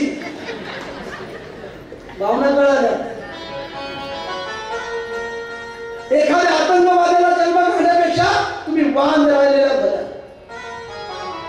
आतंकवादी पापी माणसाला जन्माला घालण्यापेक्षा आपण वांद भले आशाच्या आईला प्रार्थना करा. म्हणून चरणी जेणे तो दाता या भक्त या शूर नाही तो चरणी वांद. आत्मदेव मारण्याच्या दृष्टीने गेला, पण जो गोकर्ण होता तीर्थयात्रा करून आत्मदेवाला दशमस्कंदाचा पाठ दिला, उद्धार केला. इकडे धुंदुकारीने व्यसनाधीन झाला. शेवटी धुंदुरी नावाची आई, तिला पश्चाताप आला, मी नवऱ्याला खोटं बोलली, नको नको झालं. तिने एका विहिरीत जीव दिला. सगळे घराच्या बाहेर गेले. धुंदुकारी एकटा घरात राहिला. तो एवढा व्यसनाधीन झाला, एवढा व्यसनाधीन झाला की त्याने घरदार विकलं, घरातले भांडे कुंडे विकले. आता वेश्येच्या अधीन लागला. पण एक गोष्ट सांगू दादा, वेश्येच्या अधीन गेल्यानंतर वेश्यांना पाहिजे ते आपल्यापासून फक्त धन. त्यामुळे धन दे तर मी तुझ्याजवळ राहतो. त्यांनी एका राजवाड्यात चोरी केली आणि राजवाड्यात चोरी केल्यानंतर धन आणलं. त्या 5 वेश्या होत्या. 5 वेश्यांनी विचार केला, जर हा पकडला गेला त्याच्याबरोबर आपला सुद्धा नंबर लागेल. म्हणून त्या 5 वेश्यांनी काय केलं, त्या रात्री ठरवलं याला मारायचं आणि धन घेऊन पळून जायचं. तो झोपलेला असताना 2 वेश्यांनी पाय धरले, दोघींनी हात धरले, एकीने गळा दाबण्याचा प्रयत्न केला, मरेना. गरम विस्त होता, चूल होती, चूल मध्ये अंगारा आणला, धुंदुकारीच्या तोंडात ओतला आणि त्याला मारून धड घेऊन पळून गेला. बराच कालावधी ओतला. गोकर्ण नावाचा जो मुलगा होता, तीर्थयात्रा करून जेव्हा पुन्हा आपल्या घरी आला तर घर ओसाड पडलेलं होतं. आई गेली, बाबाई जंगलात गेले आणि गोकर्ण धुंदुकारीची हत्या झाली हेही त्याला माहिती नाही. घरात ध्यानस्थ बसला, पण ध्यान लागेना. कारण का, तिथे हत्या झालेली होती. पीडित आत्मा होता. गोकर्ण तिला ध्यान लागेना. तिथे आता आवाज येत होते वेगवेगळे. घाबरवण्याचा प्रयत्न करत होता गोकर्णजीला. गोकर्णजीने हातामध्ये गंगाजल घेतलं, गायत्री मंत्राचा जप केला आणि आकाशात झेडकवले, कोण आहेस तू, मला का घाबरतोयस? आकाशातून आवाज आला, अहं भ्राता तुझोस्मी मम नाम धुंदुकारी, मी तुझा भाऊ धुंदुकारी. आणि काय झालं भैया, म्हणजे माझी पूर्ण अशी दुर्दशा झाली, माझ्या उद्धारासाठी काहीतरी करा. आणि मग शौनकादी कृष्णा सुज्जी सांगतायत, नारदीना शरद कुमार सांगतायत, मूळ टॉपिक लक्षात आहे का, ट्रॅकवर या, कुठे भटकू नका, मूळ ट्रॅकवर आलो आपण. मग नारदीना शरद कुमार सांगतायत, आयुष्यभर ज्या गोकर्णजीने पाप केलं त्या भावाच्या उद्धारासाठी गोकर्णजीने श्रीमद भागवत कथा केली आणि आत्मदेवाच्या धुंदुकारीचा गोकर्णजीचा सर्वांचा उद्धार झाला. बोल भक्तवत्सल भगवान की उद्धार झाला. मग मला हे सांगा, आत्मदेवाच्या जीवनातलं जे बिघडलेलं काम होतं ते झालं, धुंदुकारीच्या जीवनातलं जे बिघडलेलं काम होतं ते झालं. म्हणून एक काम करा, भागवत की संगत करो, आपका भी बिगड़ा हुआ काम बन जाएगा. संतन के संग लाग रे, तेरी अच्छी बढ़ेगी तेरी बिगड़ी बढ़ेगी. अगदी भजन करून मला कथेचं टायमिंग सांगा, माझं वॉच बंद पडलेलं आहे, मला टायमिंग कळवा किती वेळ आहे. संतन के संग लाग रे, एक भजन घेऊया आणि उर्वरित कथा घेऊन आजच्या कथेला विश्राम देऊया. सर्वांनी मोठ्या प्रेमाने हात वर करा.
प्यार से बोलो राधे राधे।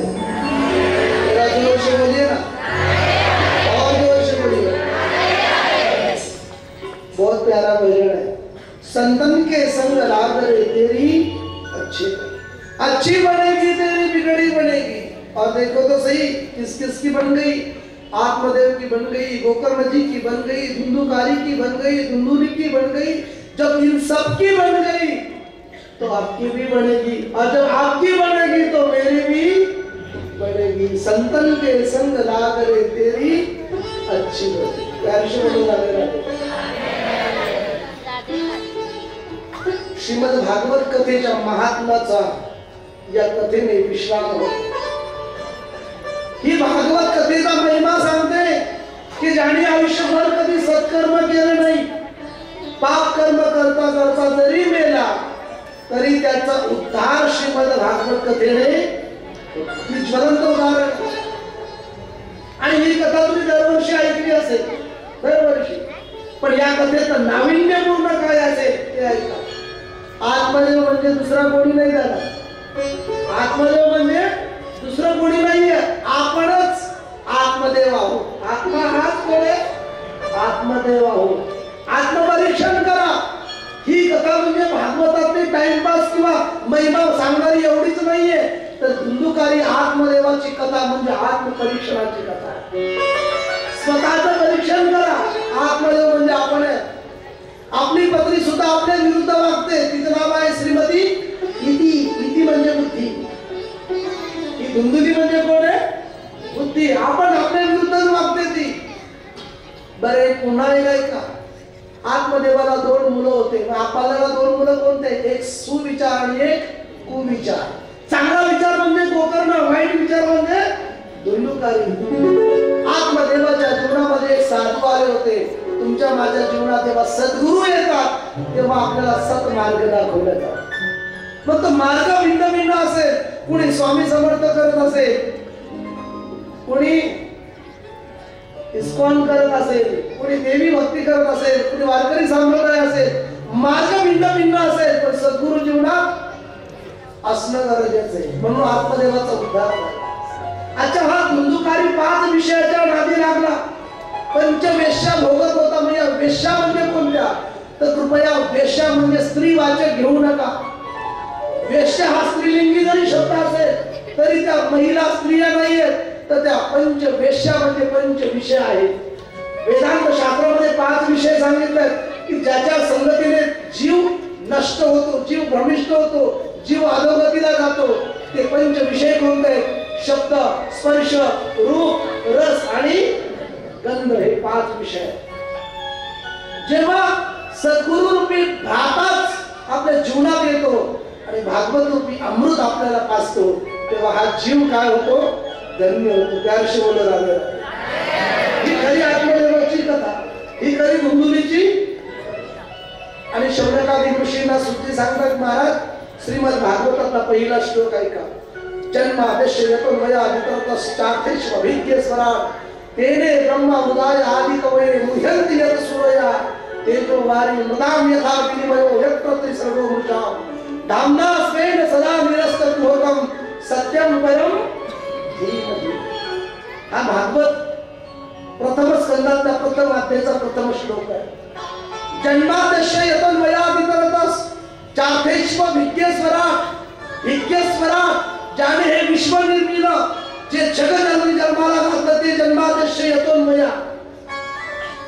भागवतातला पहिला श्लोक ऐकताना फार गोड वाटत आहे, कारण भागवतातला पहिला श्लोक अतिशय सुंदर आहे। त्याचं कारण आहे, श्रीमद भागवताला आरंभी कोणत्याच देवी देवताचं नमन केलेलं नाहीये। मग केलं कुणाचं? बोले सत्यम परम, सत्याला वंदना केली, कोणत्या देवी देवताचं वंदन नाहीये। अनेक जर आपण शास्त्र पाहिले तर कोणत्या ना कोणत्या देवी देवताला वंदन केलेलं जाणवेल। अगदी बघा तुम्ही ज्ञानेश्वर माऊलीची ज्ञानेश्वरी जरी वाचली तर त्यामध्ये कुणाला वंदन केलं? ओम नमोजी आद्या वेद प्रतिपाद्या जय जय स्वसंवेद्य आत्मरूपा देवा तुझी गणेशू सकलार्थवती प्रकाशू म्हणे निवृत्ती दासू अवधारी जोजी। गणरायाला वंदन केलं। दुर्गा सप्तशती काढा। सर्व मंगल मांगल्ये शिवे सर्वार्थ साधिके शरण्ये त्र्यंबके गौरी नारायणी या देवी सर्वभूतेषु मातृरूपेण संस्थिता नमस्तस्यै नमस्तस्यै नमस्तस्यै. एवढंच नाही, जर वेद जरी काढला तर वेदाच्या उंची सुद्धा असं सांगते हरी ओम महागणानांतो हा गणपती हवामहे. म्हणजे गणानांतो हा गणपती, आधी गणपतीला वंदन केलं. म्हणजे वेगवेगळ्या ग्रंथामध्ये सुद्धा अनेक देवी देवतांना वंदन केलं. जगात एकमेव महापुराण भागवत असे कोणत्या देवी देवताला वंदन केलेलं. मग वंदन कुणाला आहे? बोले सत्यम परम, सत्याला वंदन केलं. का? कारण भगवंताला जगाला माहिती मिळाली ना, सत्य म्हणजेच परमात्मा आहे, परमात्मा म्हणजे सत्य. सत्यम शिवम सुंदरम. ईश्वर सत्य है और सत्य ही ईश्वर है. म्हणून देव आणि सत्य वेगवेगळं नाही, म्हणून सत्यम शिवम सुंदरम. आणखी एक वाक्य सांगतो, जर राम परम धीमही म्हटलं असतं, राम परम धीमही, तर रामायणच लोक म्हणले असते भागवत आमचं आहे. कृष्ण परम धीमही म्हटलं असतं तर वैष्णव म्हणले असते भागवत. देवी परम धीमही म्हटलं असतं तर देवी भक्त म्हणले असते भागवत आमचं आहे. शिवम परम धीमही म्हटलं असते तर शैव म्हणाले असते भागवत आमचं आहे. पण किती गोड मार्मिक शब्द आहे सत्यम परम धीमही. याचा अर्थ जगात सत्य म्हणजे परमात्मा आहे, म्हणून सत्याच्या मार्गाने चाला, ही माझं भागवत तुम्हाला ज्ञानामृत देतो. आणि एक गोष्ट, सत्याच्या मार्गाने चालताना तुम्हाला बिलकुल टॉपिक लागणार नाही. सत्याचा मार्ग म्हणजे एकदम मोकळा असतो, कारण खऱ्या मार्गाने माणसं जात नाही. म्हणून सत्य की राह पर चलने वाले इंसान की परेशानियां जरूर हो सकती है लेकिन पराजित नहीं. सत्याच्या मार्गाने चालणाऱ्या माणसाला त्रास खूप होईल पण तो हारणार कधीच नाही. म्हणून सत्यम परम धीमहि. आणि शौनकादी ऋषींना सुद्धा सांगतात महाराज हे सगळं झालं, पण आम्हाला हे सांगा, ज्या राजा परीक्षितीने 7 दिवस भागवताची कथा ऐकली आणि मी असं ऐकलं की राजा परीक्षितीला श्राप लागला आणि मग राजा परीक्षिती गंगेच्या पवित्र तटावर सुखदेवजींच्या मुखातून राजा परीक्षितीने कथा ऐकली. हा परीक्षित नेमका कोण आहे आणि परीक्षितीला श्राप का लागला ही कथा सांगा आणि आम्हाला सुखदेवजी राजा परीक्षिती दाखवा आणि मग कथेचा विश्राम करा. प्यारशे बोलून राजा परीक्षितीला श्राप का लागला, कसा लागला, कुठे लागला आणि राजा परीक्षितींचा जन्म कुठे झाला, कोणत्या वंशात झाला आणि राजा परीक्षितीचं नाव राजा परीक्षित का ठेवलं इत्यादी कथेला आम्ही धावती वेळ भेट देऊन अगदी अंतिम चरणात जाणार आहे. एक वेळेचा प्रसंग आहे, महाभारत युद्ध संपलं. महाभारत युद्ध पुन्हा पुन्हा मध्ये झालं का तुमच्या आणि माझ्या, मग पुन्हा पुन्हा झालं कौरव आणि पांडव. कुठे झालं आजी? आष्टरमध्ये का नाही. मग क्षेत्र कोणतं?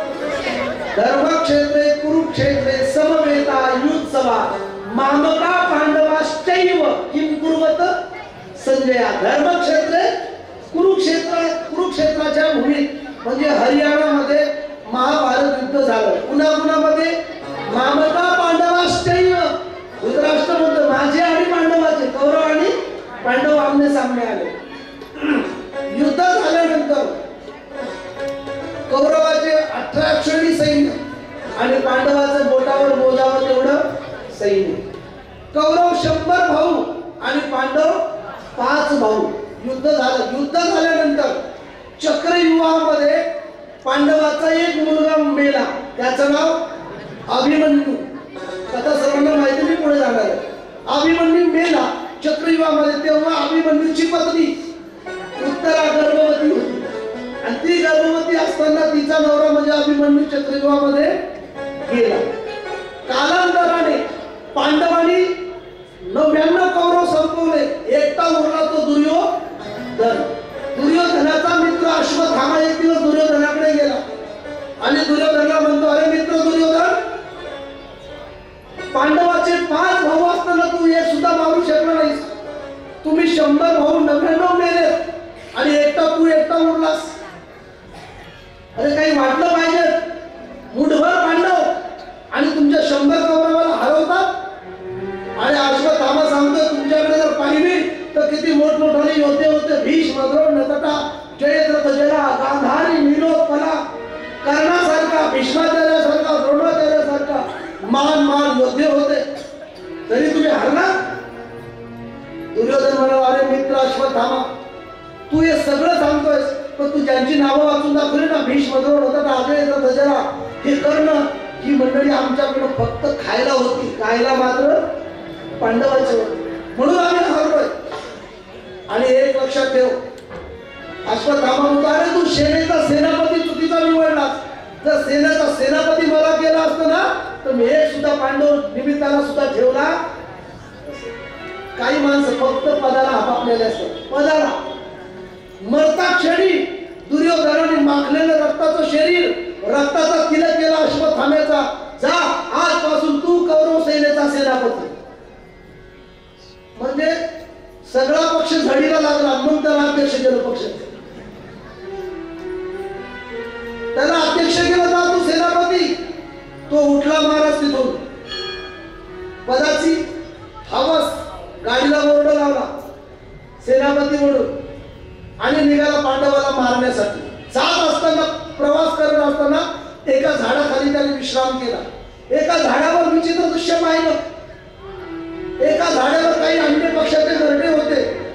एक प्राणी आला, एक पक्षी आला, तो दिसायला मांजरीसारखा होता. त्याचं वैशिष्ट्य असं आहे, त्याला रात्रीच दिसत, दिवसा दिसत नाही. त्याला हिंदीमध्ये उल्लू म्हणतात. हिंदीमध्ये उल्लू, मराठीत काय म्हणतात त्याला? घुबड. कोण घुबड? अच्छा, सिव्ही घुबड म्हणजे हसलंच घुबड म्हणजे त्या शेवटवर आले. ते नाव सुद्धा मी घेत नाही, कारण घुबड म्हणलं यामध्ये कोण घुबड, त्यापेक्षा तुम्हीच म्हणा त्या शेवटवर आले. त्या पक्षाने पाहिलं, रात्री घरटे मोडले. अश्वत्थाम्याने गुरुमंत्र घेतला, मी असंच पांडवाच्या छावणीत जाईल, पांडवाला रात्रीच मारेल आणि कौरवाचा विजय करेल. निघाला पांडवाच्या दिशेने. पण एक वाक्य लक्षात घ्या, ज्याको राखे साईया गाको मार ना सके. ज्यावर भगवंताची कृपा आहे त्याच्या केसाला सुद्धा धक्का लागू शकत नाही. त्या दिवशी भगवान म्हणले द्रौपदीला, द्रौपदी आगात फिरायला जाऊ म्हणतो आपण. द्रौपदी म्हणले ठीक आहे, मी विचारते अर्जुन, भीम, नकुल, सहदेवाला. आणि सर्व 5 पांडव आणि द्रौपदी त्या दिवशी टिपूर चांगलं पडलं म्हणून वनामध्ये फिरायला गेले. हे भगवंताचं पूर्वनियोजन असावं. आणि पांडव आणि द्रौपदी भगवंतासोबत फिरायला गेल्यानंतर पांडवाची जी बाकीची मुलं होते त्यांनी विचार केला, बाबा गेले फिरायला, मग आपण बाबाच्या रूम मध्ये झोपावं. असं होतं यजमानजी. कधी कधी आपण जर बाहेर गेलो तर आपला बेडरूम आपले मुलं वापरतात. पांडव गेले फिरण्यासाठी आणि छावणीमध्ये पांडवाची मुलं झोपले. हा दुष्ट अश्वत्थामा रात्री आला, चोर पावलाने छावणीमध्ये प्रवेश केला, नग्न तलवार काढली आणि पांडव समजून पांडवाच्या मुलाची हत्या केली. आणि मी पांडवाला मारलं या भ्रमामध्ये तो तिथून धावत दुर्योधनाकडे आनंदाची बातमी द्यायला गेला. सकाळची वेळ झाली आणि सकाळची वेळ झाल्यानंतर द्रौपदी, पांडव आणि भगवान फिरून आले. द्रौपदी माता छावणीच्या दिशेने निघाली. द्रौपदी मातेनं कुटियाच्या बाहेर, छावणीच्या बाहेर रक्ताचा ओंडा पाहिला. पण एक लक्षात घ्या मातांनो, द्रौपदी मातेच्या मनात किंचितही शंका आली नाही बरं वाईटची. तिने विचार केला, एखाद्या सापाचं आणि उंदराचं, सापाचं आणि मुंगसाचं भांडण झालं असावं म्हणून छावणीत रक्त येते. ती माता आतमध्ये प्रवेश करते. प्रवेश केल्याबरोबर तिने विचित्र दृश्य पाहिलं. ज्या मुलाला जन्म दिला त्या मुलाचा धड आणि शिर वेगळं पाहिलं. तिने टाव फोडला, ए कृष्णा, सगळे धावत आले. द्रौपदी काय झालं पाहिलं तर द्रौपदीच्या जन्म दिलेल्या बाळाचं धड आणि शिर वेगळं. द्रौपदी मातेला रडण्याशिवाय दुसरं काही आठवेना. अर्जुन आला, अर्जुनाचे लाल बुंद डोळे झाले. भीमाने गदा घेतली, जो कोणी आपल्या मुलाचा हत्यारा असेल त्याला मी जिवंत सोडणार नाही. द्रौपदी माता टाळू फोडते. माता जरा विचार करा, जर आपल्या मुलाचं डोकं दुखत असेल तर आपल्याला रात्रभर झोप येत नाही. जिच्या मुलाचं धड आणि शिर वेगळं झालं त्या मातेने काय केलं? टाळू फोडते. कृष्णा, अरे धाव, माझे भगवान आले. द्रौपदीला शांत केलं. सांत्वना दिली. द्रौपदी 2 मिनिटं शांत राहा. अर्जुन हत्याराच्या शोधात निघाला. इकडे अश्वत्थाम्याला पकडलं, रथाला ओढून आणलं आणि द्रौपदीच्या समोर ढकललं. हे द्रौपदी, हा घे आपल्या मुलाचा हत्यारा. द्रौपदी मातेला एकच प्रश्न विचारला भगवंताने, द्रौपदी, हा तुझ्या मुलाचा हत्यारा आहे, बोल आता याच्यासोबत काय करायचं. द्रौपदी म्हणजे सर्व शांत राहा, मला विचारू द्या याला. द्रौपदी माता त्या अश्वत्थाम्याच्या पुढे आली आणि अश्वत्थाम्याला म्हणते, का रे, तुझी दुश्मनी, दुर्योधनाची दुश्मनी आमच्याशी होती, माझ्या निरागस निष्पाप मुलाला का मारलंस? तुला काय मिळालं? एका आईपासून तिथे मुलं छिनलेस. दादा, ज्या आईचा मूल गेला ना, त्या आईला विचारा मूल जाण्याची वेदना काय असते. ज्या मातेचं मूल गेलं ना, त्या मुलाचा मित्र जरी घरासमोर आला ना, तर आई रडते. माझं बाळ आज एवढं झालं असतं, माझा मुलगा 10वीला पास झाला असता, माझा मुलगा सुद्धा कॉलेजला गेला असता, माझ्या मुलाचं सुद्धा लग्न झालं असतं. जिचा मुलगा नाही ना, त्याला विचारा मुलाचं दुःख काय. द्रौपदी माता हात पसरते, अरे काय केलं होतं सांग. अर्जुन म्हणाले, द्रौपदी विचारतेस काय, याला मृत्यूदंड द्यायचा, सोड तिथून. द्रौपदीला विचारलं, काय करायचं द्रौपदी, मला प्रामाणिकपणे सांगा. अरे आपल्या मुलाला जर शाळेत शिक्षकांनी जर शिक्षा केली तर आपण शिक्षकाच्या घरी भांडायला जातो. द्रौपदी मातेने काय उत्तर दिलं असेल जिच्या मुलाची हत्या केली. द्रौपदी मातेला अर्जुनाला भगवंताला सांगितलं, भगवान याला मारू नका. भीम म्हणाले, द्रौपदी जाग्यावर आहेस तू, याला मारू नको. का मारू नको? कारण द्रौपदी म्हणते, प्रभू, एका आईचं मूल गेल्यानंतर आईला किती दुःख होते ना, ते मी प्रॅक्टिकली भोगते, अनुभवते. आणि जर तुम्ही यालाही माराल तर याच्या आईला सुद्धा माझ्यासारखंच दुःख.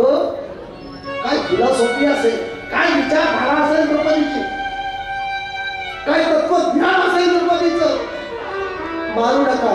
पण शास्त्र असं सांगतं, जो आतताई आहे त्याला सोडणं सुद्धा पाप, गुन्हेगाराला शिक्षा झाली पाहिजे.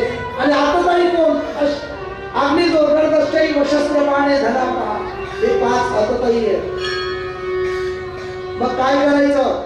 भगवंताने मधला मार्ग काढला. चांगल्या माणसाचा अपमान करणं म्हणजे त्याची शिक्षा आहे. आणि मग अश्वत्थाम्याचं अर्धमुंडन केलं, अर्धी मूछ कापली आणि मस्तकाचा मणी काढून घेतला आणि त्याला सोडून दिला. खरं तर द्रौपदीमुळे त्याला काय मिळालं? जीवदान. पण काही समाजात अशी विकृत माणसं असतात, उपकाराची फेड सुद्धा परोपकाराने करतात, अपकाराने करतात. जाणीव ठेवली नाही त्यांनी. आणि त्यांनी ठरवलं, पांडवांनी माझा अपमान केला, मी पांडवाचा वंश सुद्धा जिवंत ठेवणार. मग पांडवाचा वंशच कोण? पांडवाची मुलं तर मेली, पण एक मुलगा चक्रीवात मरताना अभिमन्यू, त्याची पत्नी उत्तरा गरोदर होती, तिच्या गर्भात जे बाळ वाढतं ते पांडवाचा वंशज. मग या दुष्ट अश्वत्थाम्याने उत्तरेच्या गर्भावर ब्रह्मास्त्र सोडलं. ब्रह्मास्त्राचा प्रहार, उत्तरा 9 महिन्याची गरोदर होती, ब्रह्मास्त्राचा प्रहार केला, ती गर्भाला लोळायला लागली. तिने विचार केला की माझ्या गर्भाला वेदना होत आहेत. तिने दुसरं कोणाला आवाज न देता भगवंताची नाव पडला, त्राईमाम त्राईमाम पारी पारी महायोगी देव देव जगतपते नान्यतम यपश्य यत्र मृत्यू परस्परम. त्राईमाम, भगवंत धावते. भगवंत धावत आले, सूक्ष्म रूप धारण केलं, उत्तरेच्या गर्भात गेले आणि सुदर्शन चक्राने ब्रह्मास्त्राचा पराजय केला, गर्भाची रक्षा केली. कालांतराने बाळ जन्माला आलं. पण उत्तरेचं बाळ जे जन्माला आलं ना, त्या बाळाचं वैशिष्ट्य असं होतं, प्रायाः नियम असा आहे, बाळ जेव्हा जन्माला येतं एक तर रडतं किंवा हसतं. पण या बाळाचं वैशिष्ट्य असं आहे, हे रडतही नाही आणि हसतही. जे कोणी त्याला भेटायला यायचं, पाहायला यायचं, ते फक्त प्रत्येकाच्या चेहऱ्याचं परीक्षण करायचं, प्रत्येकाच्या चेहऱ्याचं निरीक्षण करायचं, प्रत्येकाच्या चेहऱ्याकडे टुकू पाहायचं, पण हसत नाही आणि रडत नाही. एक दिवस कुंती माता भगवंताला म्हणाली, अरे भगवान, तू जायचं म्हणतोय ना, मग जायच्या अगोदर माझा बंधू पाहून जा. उत्तरेचं बाळ, कुंतीचं कोण? बंधू. नातं सांगतो ऐका, नातं. कुंती माता ही पांडवाची आई. पांडवाची आई कोणती? पांडवाची आई कोणती? मी तेच म्हणतो ना, कोणती? कोणती नाही कुंती. वॉट म्हणजे काय त्यातला प्रकार आहे, पण कोणती नाही कुंती. पांडवाची आई कुंती, बरोबर. आणि पांडवाची पत्नी द्रौपदी, म्हणजे द्रौपदी कुंतीची कोण झाली? सून. उत्तरा ही द्रौपदीची सून, म्हणजे आता उत्तरा कुंती मातेची कोण झाली? नागसून. आणि तिचा मुलगा म्हणजे कुंतीचा कोण? पंतू. आणि मग कुंती माता म्हणते खरी या माझ्या पंतूला पाहून जा. आणि मग सगळे कुंती माता द्रौपदी सगळे जण बाळाकडे आले. मी कथा शॉर्टकट सांगतो, माझा वेळ झालेला आहे. कुंती माता आणि भगवान जेव्हा बाळाकडे आले, बाळ जन्माला येऊन बरेच दिवस झाले, पण कुणालाही बोलत नाही, हसत नाही, रडत. मग काही वयस्कर लोकांनी नवीन आयडिया काढली. हे मूळ नक्षत्रावर जन्माला आला असेल, मग याची ही शांती करा. त्याची नवीन आयडिया काढली. माझे भगवान जसे त्या बाळाजवळ गेले उत्तरेच्या, त्या बाळाकडे भगवंतानी पाहिलं आणि भगवंतानी बाळाकडे पाहिलं. ते बाळ रडायला लागले आणि हसायलाही लागले. सगळीकडे आनंद झाला.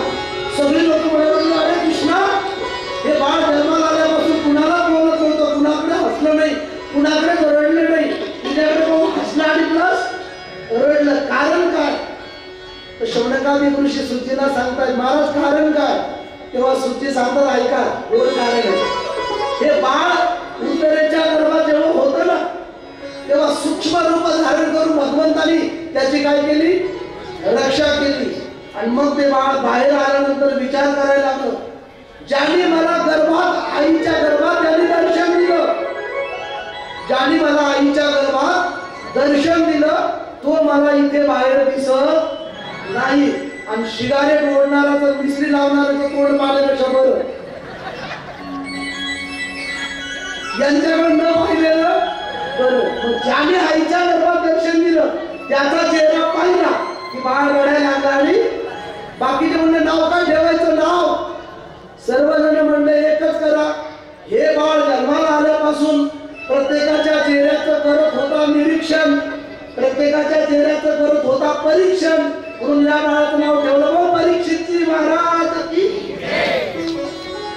बाळ मोठे झाले, पांडव स्वर्गावर रोडाला गेले आणि बाळ राजा झाले. म्हणजे आता परीक्षित कोण झाले? काही लकी असतात, जन्माला आले की राजा होता, बरोबर ना. त्यांना मतदान लढायची नाही, काही गरज नाही. एकदा निवडणूक आले डायरेक्ट कॅबिनेट मंत्रीच. मिशन नीट आले नाही तरी कॅबिनेट मंत्री. हे समजून घ्या. आज त्याच्यावर अरे काहीतरी अनुभव पाहिजे. त्याच्याबरोबर राधे राधे जरा जोरशे बोलू ना. बाळ परीक्षित राजा झाला आणि राजा झाल्यानंतर पांडव स्वर्गावर रोडाला गेले. इकडे पांडवाला भीष्माचार्याकडनं राजोपदेश मिळाला. ती सगळी कथा आपण समजून घ्या आणि पुढे चला. राजा परीक्षित राजा झाल्यानंतर त्यांनी ठरवलं माझं राज्य उत्तम चालू आहे का नाही हे बघायचं. आणि एक दिवस सामान्य वस्त्र परिधान करून राजा आपल्या राज्याची पाहणी करत होता. पाहत असताना त्यांनी राजाने एक विचित्र दृश्य पाहिलं. एक काळाकुट्ट पुरुष गाई आणि बैलाची हत्या करत होता. परीक्षितीने त्याचा हात धरला, कोण आहे तू? त्याने आवाज दिला महाराज मी कली आहे. माझ्या राज्यात काय करतोय? बोले धर्माची पृथ्वी, गाय, धर्म, काम, अर्थ आणि मोक्ष 4 पाय आहेत बैलाला, त्याची हत्या करतोय. माझ्या राज्यात चालणार नाही, इथून निघून जा. कलीने हात जोडले महाराज जाऊ तरी कुठे? जहां तक जाए वहां तक आपकी ऑर्डर. आम्हाला इथे काहीतरी राहण्यासाठी ठिकाण द्या. आणि मग राजा परीक्षितने कलीला राहण्यासाठी कलियुगात काही ठिकाण दिले. कोणते कोणते? मद्यपानम, द्यूतम, वेश्यालय, दारूचा अड्डा, क्लब, जुगार अड्डा, ही अशी 3-4 ठिकाणं राहायला दिले. परीक्षितने म्हणला महाराज एवढी घाण ठिकाणं दिले, इथे आश्रयातला माणूस राहत नाही, चांगला माणूस जाईल असं एखादं ठिकाण द्या. मग चांगला माणूस जाईल असं ठिकाण द्या म्हटल्यानंतर परीक्षितीने कलीला 4थं ठिकाण दिलं, ते म्हणजे सुवर्ण. सुवर्णाच्या ठिकाणी तुझं काय राहील? वास्तव्य राहील. म्हणून राजा परीक्षितीने जगाला सांगितलं की कलीचं 4 ठिकाणी वास्तव्य. चांगल्या माणसाने या 4 गोष्टीपासून लांब राहिलं. कोणत्या कोणत्या? मद्यपानम, चांगल्या माणसाने दारू प्यायची नाही, जुगार क्लब मध्ये जायचं नाही, वेश्यालय मध्ये जायचं, निंदा चवाटी कुणाची करायची नाही आणि चांगल्या माणसाने सोनं वापरायचं नाही. यजमानजी तुमची अंगठी माझ्या हातात घाला. वा महाराज तुम्ही परत ऐका. कली या 4 ठिकाणी आहे, सुवर्णात पण आहे, पण सोन्याचे 2 प्रकार. कोणते कोणते? 1 नंबरचा आणि 2 नंबर. तुम्हाला माहिती जे 2 नंबरचा माल आहे त्याच्यात कलीचं वास्तव्य, कष्टाने कमवलेल्या कलीचं वास्तव्य. कष्टाचा पैसा, कष्टाचं सोनं घरात. म्हणून जुने लोक सांगायचे बघा, सोनं सापडलं की घरात आणत होते, मंदिराच्या पेटीत टाकायची. आठवतं का जुन्या लोकांना? ते सोनं कधी घरात आणत नव्हते, कारण सोन्यामध्ये कलीचं वास्तव्य आहे. आणि महाराज परीक्षित राहायला ठिकाण दिले. राजा पुन्हा आपल्या राजगद्दीवर आले आणि पुन्हा एक दिवसचा प्रसंग आहे. राजा परीक्षितीला वाटलं आपण शिकारीला जावं, म्हणून राजा परीक्षितीने आपल्या खजान्यामधला एक हिरे जडित मुकुट घातला. आणि तो मुकुट कोणाचा होता माहितीये का? परीक्षितींचे आजोबा श्रीमान भीमराव दादा. परीक्षितीचे आजोबा भीम महाराज, त्यांनी जरासंधाला मारून आणलेला मुकुट होता. तो मुकुट परीक्षितीने घातला आणि कलीला मिळाला मोका आणि कलीने मारला चौका. भ्रमिष्ट झाले, बुद्धी भ्रमिष्ट केली परीक्षितीची. घोड्यावर स्वार झाले, जंगलात गेले, शमी ऋषीच्या आश्रमात गेले. ऋषी ध्यानस्थ होते. सांगितलं ऋषी, राजा आला, डोळे लावून बसला, नाटक करतोय. मेलेला साप घेतला, गळ्यात टाकला आणि निघून आला. ऋषीपुत्रांनी पाहिलं, गुरुजींच्या गळ्यात मेलेला साप टाकला. ऋषीपुत्राला शंकीला राग आला, हातात गंगाजल घेतलं आणि श्राप दिला, जो कोणी माझ्या वडिलाच्या गुरुजींच्या गळ्यात मेलेला साप टाकला असेल, हाच तक्षक नावाचा साप, त्याला दंश करून त्याची 7 दिवसात काय होईल? मृत्यू. राजा परीक्षित घरी आले. घरी आल्यानंतर आश्रमातून गुरुजींचे डोळे उघडले आणि मुलाला सांगितलं, अरे शंगी तू चुकीचं केलंस. राजा परीक्षित म्हणजे धर्मात्मा आहे, पांडवाचा वंशज आहे, आणि तू त्याला श्राप दिला, चुकीचं केलं. पण एक वाक्य लक्षात घ्या. ऋषीपुत्राने सांगितलं, बाबा गुरुजी, ज्याने तुमची अपराध केला तो शिक्षेला पात्र आहे, आणि एकदा जिभेतनं निघालेला शब्द पुन्हा परत घेता येत. बंदूक से निकली हुई गोली और जवान से निकली हुई गोली दोबारा वापिस. म्हणून चालता चालता पाय घसरला तरी चालेल, पण बोलता बोलता जीभ घसरू देऊ नका.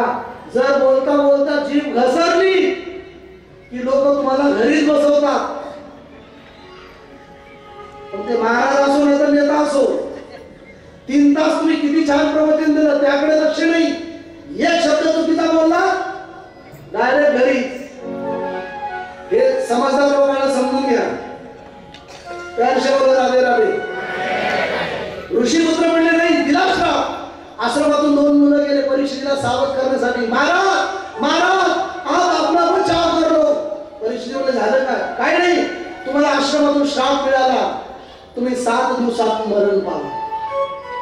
आता राजा परीक्षितीला हा काय लागला? श्राप. दुःख व्हायला पाहिजे, आनंद. बोला बोला. पण राजा परीक्षितीला आनंद झाला. आनंद नावाची घंटा वाजवली आणि घंटा वाजवून सगळ्याला आनंद व्यक्त करतात राजा परीक्षित. ज्या कथेचा अर्थ असा आहे महाराज, निगेटिव्ह विचारातून पॉझिटिव्ह विचार, पॉझिटिव्ह थिंकिंग. निगेटिव्ह मधून किती पॉझिटिव्ह विचार करतात बघा. 7 दिवसात मी मरणार आहे हा निगेटिव्ह विचार घेतला नाही, उलट 7 दिवसाच्या आत मी मरणार नाही हा पॉझिटिव्ह विचार. खरं जर पाहिलं तर माणसाच्या जीवनाची एका मिनिटाची सुद्धा गॅरंटी. जीवन की क्या आस हाथों में नहीं लिया एक घास. अरे जीवन एक कली है, पता नहीं कल प्रात खिली ना खिली. राजा परीक्षित जगाला संदेश देत आहे, अरे आत्मविश्वासाने सांगतो 7 दिवसाच्या आत मरणार नाही. आणि तसं जर पाहिलं तर जेवायला बसण्याची सुद्धा गॅरंटी नाही. म्हणून आत्मविश्वासाने राजा परीक्षित जगाला संदेश दिला, क्या भरोसा है इस जिंदगी का, ये साथ नहीं देती हर किसी का. राजा परीक्षित ने क्या संदेश दिया? आइए हाथों में उठा लीजिए सभी लोग.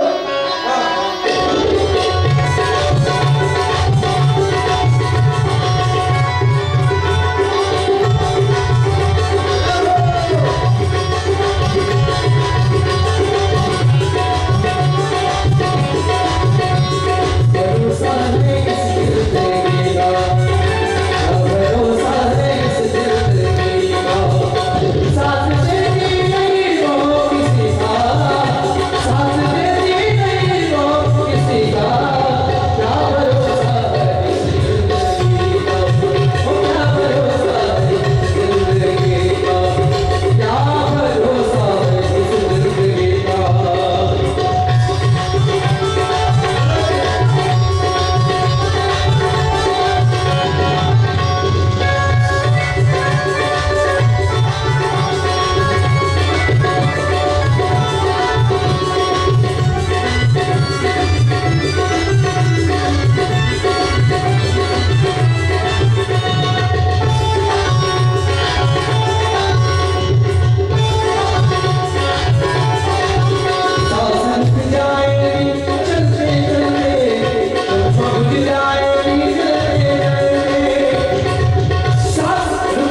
परीक्षेने आजीबाला संदेश दिला आणि राजा परीक्षेने एकच वाक्य मनात ठेवलं, 1 तास उरला खटपांगण आयुष. एका तासात जर खटपांगण नावाच्या राजाने स्वतःचा उद्धार करून घेतला, किती वेळात? 1 तासात. तर माझ्याकडे अख्खे 7 दिवस आहेत. आणि राजा परीक्षेने वणकल वस्त्र प्रदान केले, राजवस्त्राचा त्याग केला आणि राजा परीक्षेची जंगलातून राजवाड्यातून जंगलाकडे आले. राजा परीक्षेची गंगेच्या पवित्र तटावर आले. राजा परीक्षेने गंगेच्या पवित्र तटावर आल्यानंतर सर्वांना एकच प्रश्न पडला की राजाने राजाचा त्याग करून गंगेच्या तटावर काय करताय?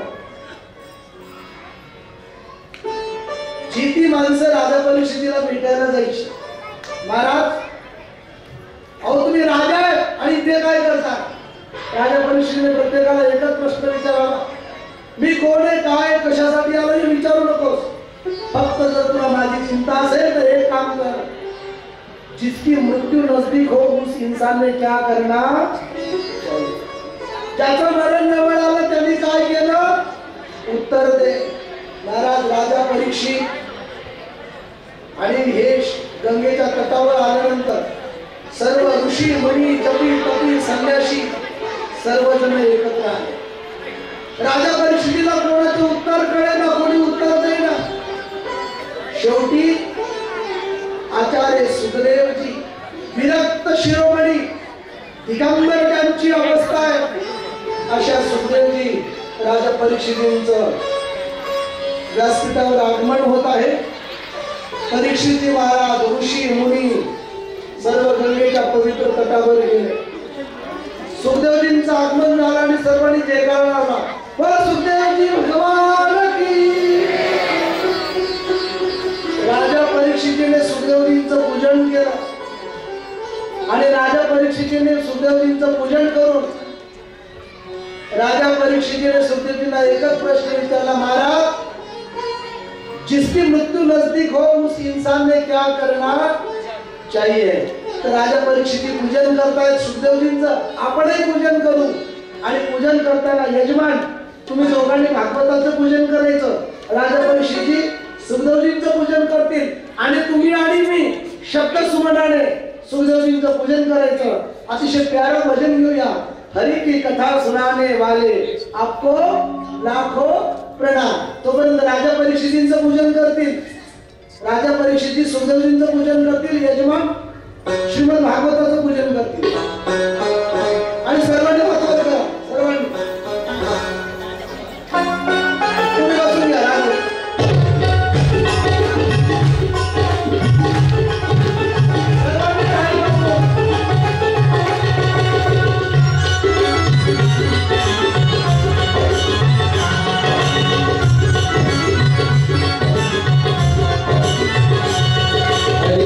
सुनाने वाले हरि का नाम सुना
परीक्षण या ठिकाणी चालू आहे आणि जेव्हा सुखदेवजींचं आगमन झालं, सुखदेवजींची अवस्था आहे दिगंबर धारी. दिगंबर म्हणजे फक्त लज्जेसाठी लंगोट धारण केली. खरं दिगंबर शब्दाचा अर्थ असा होतो, दिग म्हणजे दिशा, दिग म्हणजे दिशा आणि अंबर म्हणजे वस्त्र. जे दिगंबर अवस्थेत आहेत ते सुखदेवजींचे आगमन झालं आणि राजा परीक्षितीने पूजा केली आणि यजमान आमच्या कथेचे यजमान श्री विराज शंकररावजी शिंदे आणि त्यांच्या सौभाग्यवती सरोजनी विराज शिंदे या दोघांच्या करवी या सुखदेवजींचं पूजन झालं. राजा परीक्षितीद्वारा अतिशय सुंदर झाकीचं दर्शन झालं. हे ज्यांनी ज्यांनी रोल घेतले पार्ट घेतले आणि ज्यांनी यांना घडवलं त्या सर्वांसाठी जोरदार टाळ्यांच्या गजरात स्वागत.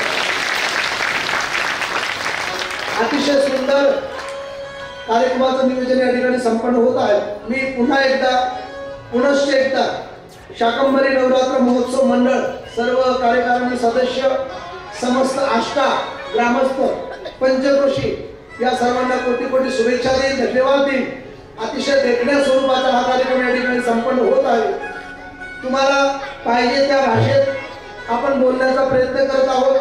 आज अधिक वेळ झाला त्याबद्दल मी क्षमा मागतो, कारण कार्यक्रम सुद्धा उशिरा सुरू झाला. पण उद्यापासून सूचना नीट ऐका, अगदी टाइम टू टाइम कार्यक्रम होईल. उद्या ठीक दुपारी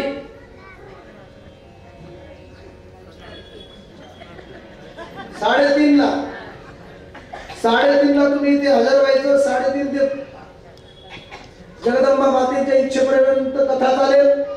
त्यामुळे अधिक सूचना न देता मी माझ्या वाणीला पूर्णविराम. आज प्रथम दिवस होता, तुमचा माझा परिचय नाहीये, पण पहिला दिवस तुम्ही एकत्र आलोय.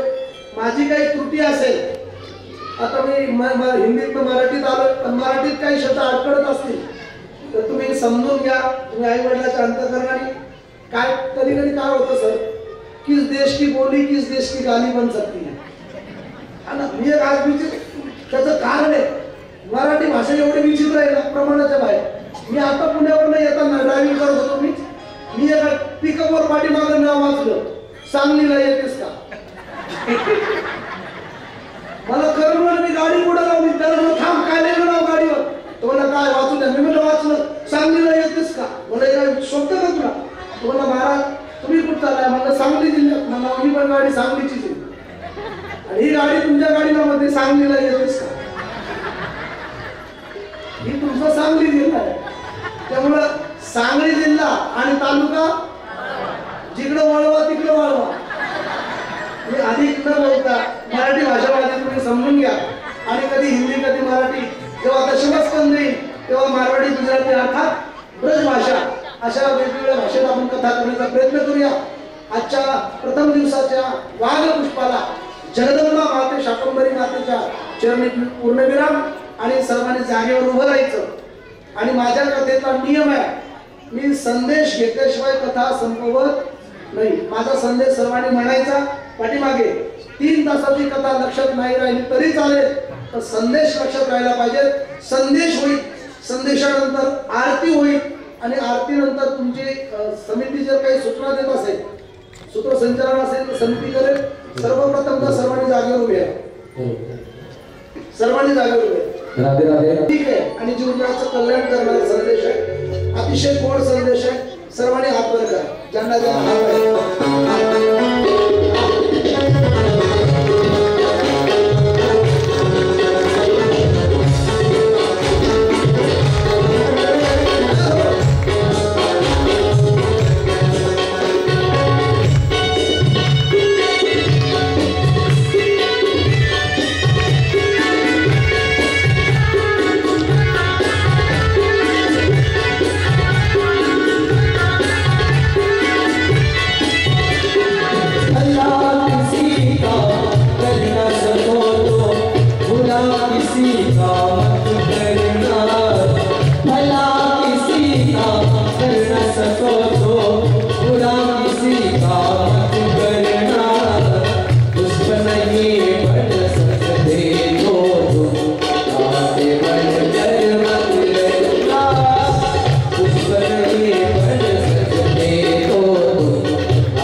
राधे राधे। कर्पूर गौरम करुणावतारम संसार सारम भुजगेन्द्रहारं सदा वसन्तं हृदयारविन्दे भवं भवानि सहितं नमामि भवं भवानि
सन्ति देवाः ॐ एकदन्ताय विद्महे वक्रतुण्डाय धीमहि तन्नो दन्ति प्रचोदयात् हरि ॐ तत्पुरुषाय विद्महे महादेवाय धीमहि तन्नो प्रचोदयात् हरि ॐ नन्दिगर्भाय विद्महे वायुदेवाय धीमहि तन्नो श्रीहनुमत् प्रचोदयात् नानासुगन्धपुष्पाणि यथा कामधुमाणि च पुष्पाञ्जलिर्मया मंत्रपुष्पाञ्जलि समर्पयामि।